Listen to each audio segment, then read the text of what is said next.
semuanya, di video ini aku mau jelasin secara lebih mendalam tentang program jaminan kecelakaan kerja atau JKK dari BPJS Ketenagakerjaan.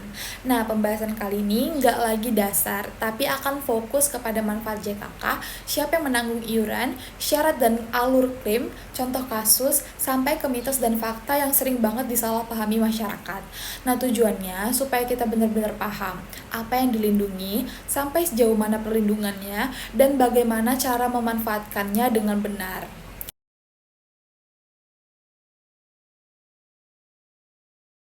Nah, jaminan kecelakaan kerja atau JKK adalah program perlindungan yang diberikan kepada pekerja apabila mengalami kecelakaan kerja atau penyakit akibat kerja. Nah, yang dimaksudkan kecelakaan kerja bukan hanya kecelakaan di tempat kerja, tetapi juga kecelakaan yang terjadi dalam perjalanan berangkat dari rumah ke tempat kerja dan perjalanan pulang dari tempat kerja ke rumah melalui rute yang wajar. Selain itu, JKK juga menanggung penyakit akibat kerja, yaitu penyakit yang timbul karena hubungan langsung dengan pekerjaan dan lingkungan kerja.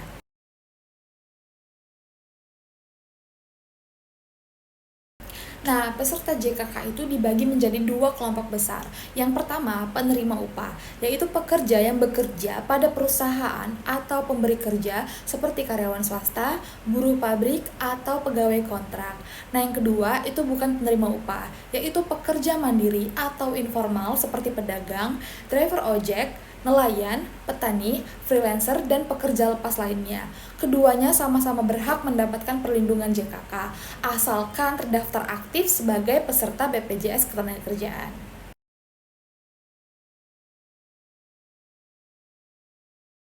Nah, untuk penerima upah, iuran JKK sepenuhnya ditanggung oleh pemberi kerja, bukan dipotong dari gaji pekerja. Besaran iuran JKK berbeda-beda tergantung tingkat resiko pekerjaannya, mulai dari resiko sangat rendah sampai ke resiko sangat tinggi. Sedangkan untuk bukan penerima upah, iuran JKK dibayarkan sendiri oleh pesertanya dengan nominal yang relatif terjangkau dan disesuaikan dengan perlindungan yang diterima.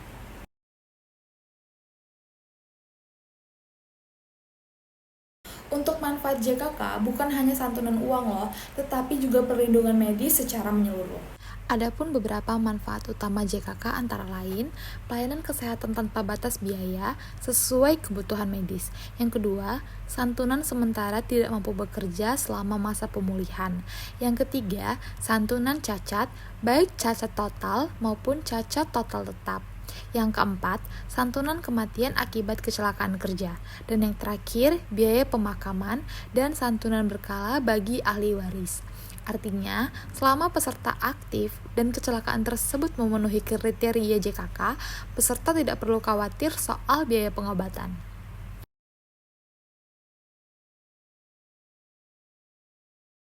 Nah, contoh kasus pertama untuk penerima upah.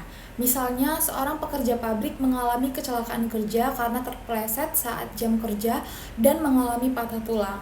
Nah, perusahaan itu akan melaporkan kejadian tersebut ke BPJS Ketenagakerjaan. Peserta kemudian mendapatkan perawatan medis sampai sembuh tanpa biaya pribadi, serta menerima santunan selama tidak bisa bekerja. Nah, untuk contoh kasus kedua, bukan penerima upah. Misalnya, seorang driver ojek online mengalami kecelakaan lalu lintas saat mengantar penumpang. Karena terdaftar aktif sebagai peserta JKK, seluruh biaya pengobatan ditanggung dan peserta juga memperoleh santunan sesuai dengan ketentuan.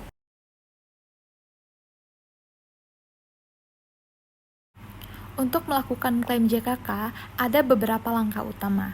Yang pertama, kejadian harus segera dilaporkan, baik oleh perusahaan untuk PU maupun peserta sendiri untuk BPU. Yang kedua, menyiapkan dokumen pendukung seperti kartu BPJS Ketenagakerjaan, identitas diri atau KTP, surat keterangan kecelakaan kerja, dan dokumen medis dari fasilitas kesehatan. Dan yang ketiga, klaim dapat dilakukan melalui kantor cabang BPJS Ketenagakerjaan atau melalui layanan klaim yang tersedia secara online sesuai ketentuan yang berlaku. Nah, penyakit Penyakit akibat kerja atau PAK adalah penyakit yang muncul karena paparan pekerjaan dalam jangka waktu tertentu. Misalnya, gangguan pernafasan akibat debu, gangguan pendengaran karena kebisingan, atau penyakit-penyakit lain akibat bahan kimia. PAK itu berbeda dengan penyakit umum dan harus dibuktikan memiliki hubungan langsung dengan pekerjaan agar dapat diklaim melalui JKK.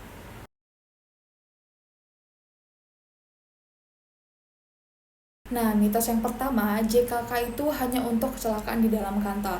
Faktanya, JKK juga mencakup kecelakaan di dalam perjalanan kerja. Mitos yang kedua, pekerja informal itu nggak bisa klaim JKK. Faktanya, pekerja BPU tetap bisa klaim selama terdaftar dan aktif. Nah, mitos yang terakhir itu biasanya kalau kecelakaan pasti ribet banget klaimnya.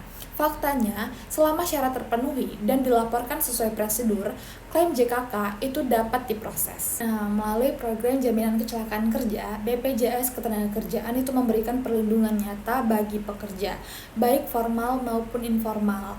Dengan memahami manfaat, iuran, serta cara klaim JKK secara benar, pekerja dapat merasa lebih aman dan terlindungi saat menjalankan aktivitas kerja sehari-hari.